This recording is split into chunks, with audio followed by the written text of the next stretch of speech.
اللہ کے رسول علیہ السلام فرماتے ہیں کہ جو باپ نیک اولاد چھوڑ کر دنیا سے جاتا ہے اس کی نیک اولاد کا صلہ اللہ اسے قبر میں بھی عطا کرتا رہتا ہے۔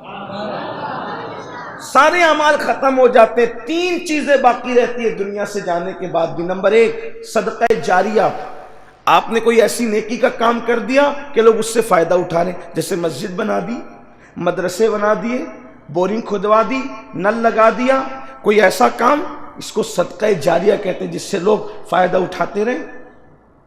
نمبر 2 آپ کے پاس ایسا علم تھا کہ آپ نے ایسے علم کی خدمت کی کہ جس کی وجہ سے لوگ اب آپ کے علم سے فائدہ اٹھاتے رہے۔ اور نمبر 3 ایسی نیک اولاد چھوڑیں جو آپ کے جانے کے بعد نیک عمل کرے اور آپ کے لیے مغفرت کی دعا کرے۔ اولاد کا نیک عمل ماں باپ کے قبر میں کام آتا، یہ حدیث ہے۔ نیک اولاد چھوڑ کر جاؤ۔ اور یہ بھی سن لیں آپ، اگر آج آپ کو یہ فکر نہیں ہے نا کہ میرے بعد میری اولاد نیک رہے گی کہ بد رہے گی، کس کی صحبت میں رہتے ہیں یہ بھی آپ کو خبر نہیں، کس کے ساتھ اٹھتے بیٹھتے ہیں یہ بھی آپ کو خبر نہیں، سٹے والوں کے ساتھ رہتے ہیں، جوا والوں کے ساتھ رہتے ہیں کہ تھیٹر والوں کے ساتھ رہتے ہیں، کوئی آپ کو فکر اس کی نہیں ہے۔ لڑکیوں کے ساتھ ناجائز دوستی کرتے ہیں، آپ کو اس کی کوئی فکر نہیں ہے۔ شراب پینے والے، نشہ کرنے والے، چرسی کنجڑی، ان کے ساتھ اٹھتے بیٹھتے ہیں، کیا کرتے ہیں، کوئی فکر نہیں ہے۔ اللہ نہ کرے اگر یہ بگڑ گئے آپ کی بے فکری کی وجہ سے، تو آئیے آپ کو بتاؤں، شیخ محقق شیخ عبدالحق محدث دہلوی فرماتے ہیں کہ میں حج کو گیا، شیخ صاحب فرماتے ہیں میں حج کو گیا تو میں نے سوچا کہ چلو جنت المالا، وہ جو مکہ شریف کا قبرستان ہے، میں نے سوچا کہ ذرا وہاں قبروں کی زیارت کروں، فاتحہ پڑھوں۔ میں جب فاتحہ پڑھنے کے لیے گیا تو میں نے دیکھا کہ ایک قبر سے آواز آ رہی تھی، ایک قبر سے آواز آ رہی تھی۔ اب قبر سے آواز آنے کا مطلب تو آپ سمجھ سکتے ہیں نا کہ اچھا ماحول نہیں تھا، اس لیے قبر سے آواز آ رہی تھی۔ اب آپ کو اس پہ حیرت ہوگی کہ جو مکے میں مرے، جنت المالا میں دفن ہو، جس میں ہزاروں صحابہ ہیں، اگر اس میں بھی وہ چین سے نہیں ہے تو آپ غور کر سکتے ہیں کہ کیا حالات ہوں گے۔ شیخ صاحب فرماتے ہیں میں وہاں رک گیا۔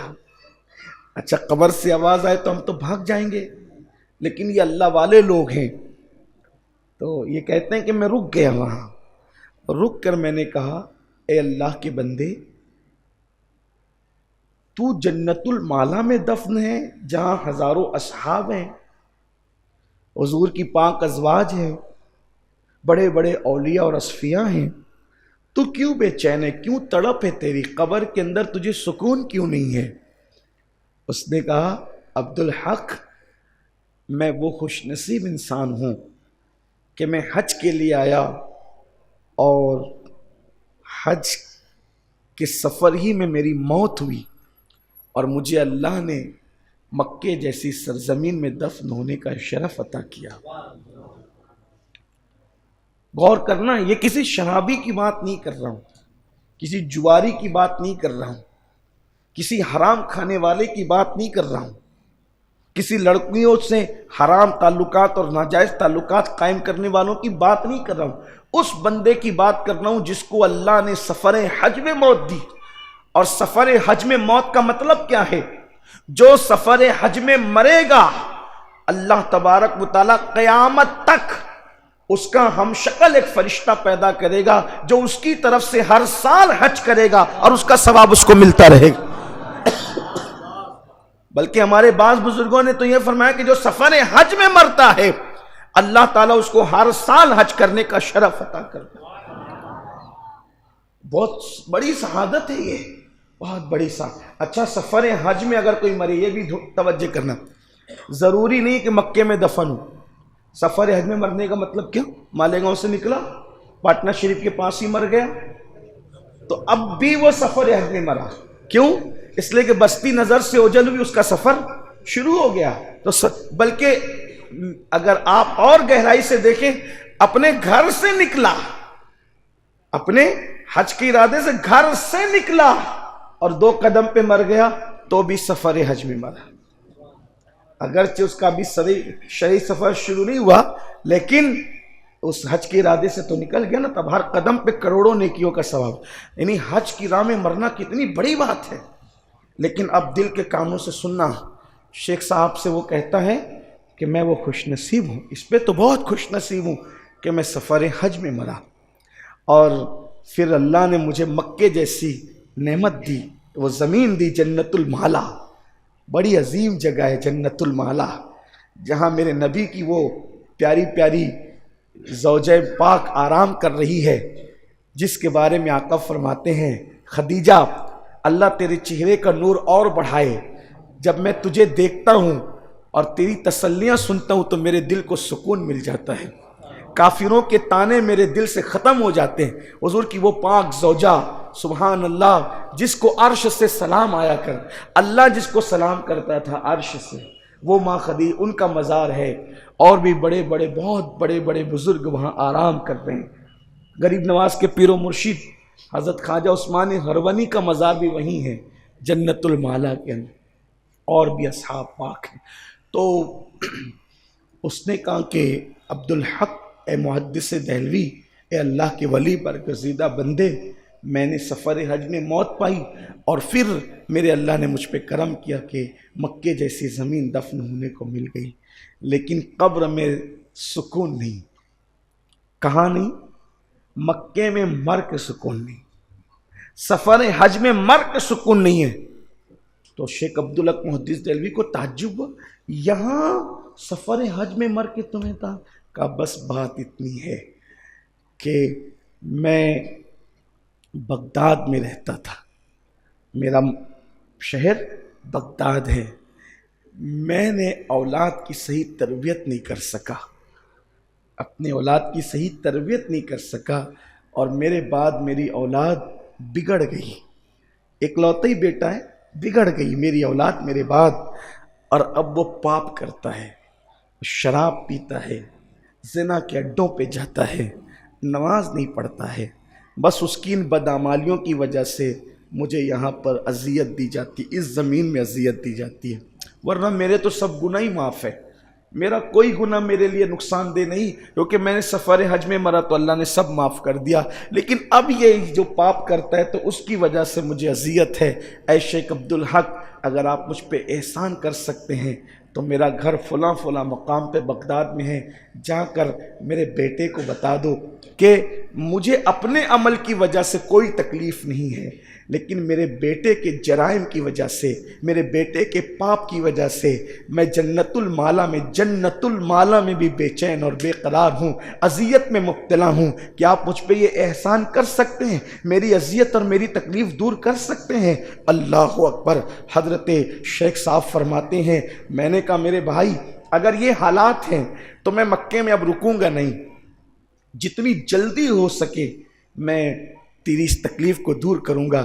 شیخ صاحب فرماتے ہیں میں نے جلد سے جلد مکے سے رخت سفر باندھا، اور جو پتہ اس نے بتایا تھا میں وہاں پر پہنچا، اور پہنچنے کے بعد جب میں نے دروازے پہ دستک دی، ایک جوان نکلا، اس نے پوچھا کون؟ میں نے کہا عبدالحق محدث دہلوی، تعارف کرایا، اور پھر کہا کیا تمہارے بابا کا انتقال ہو گیا ہے مکۃ المکرمہ میں؟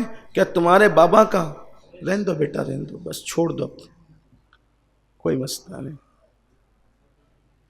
کیا تمہارے بابا کا مکۃ المکرمہ میں انتقال ہو گیا؟ اس نے کہا ہاں، میرے بابا بڑے نیک تھے، وہ حج کے لیے گئے اور وہیں ان کا انتقال ہو گیا، میں اس خوش نصیب باپ کا بیٹا ہوں کہ جنت المالا میں جس کی قبر ہے۔ شیخ صاحب نے فرمایا بیٹا یقیناً تیرا بابا نیک تھا، تیرا باپ نیک تھا، لیکن کیا میں یہ نہیں کہہ سکتا تجھے کہ تو شراب پیتا ہے؟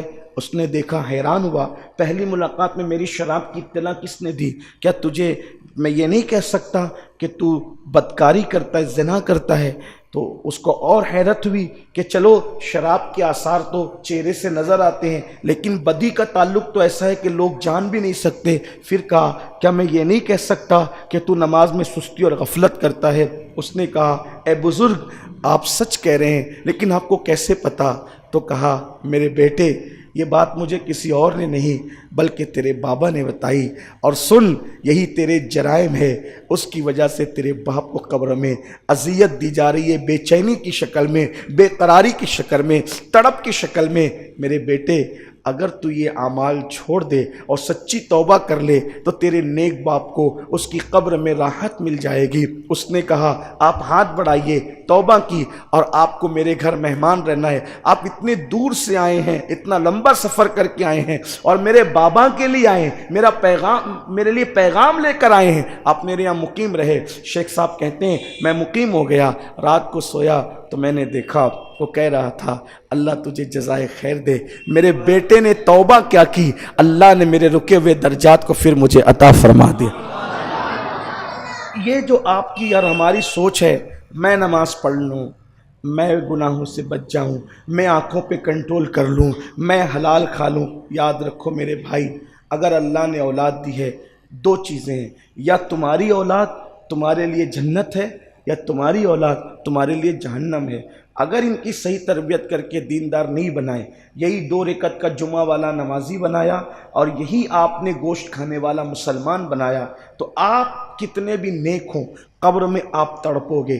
یہ بات ہم آپ کو بتا رہے ہیں، ہماری ذمہ داری ہے سب باتیں کھول کھول کر بتا دینا۔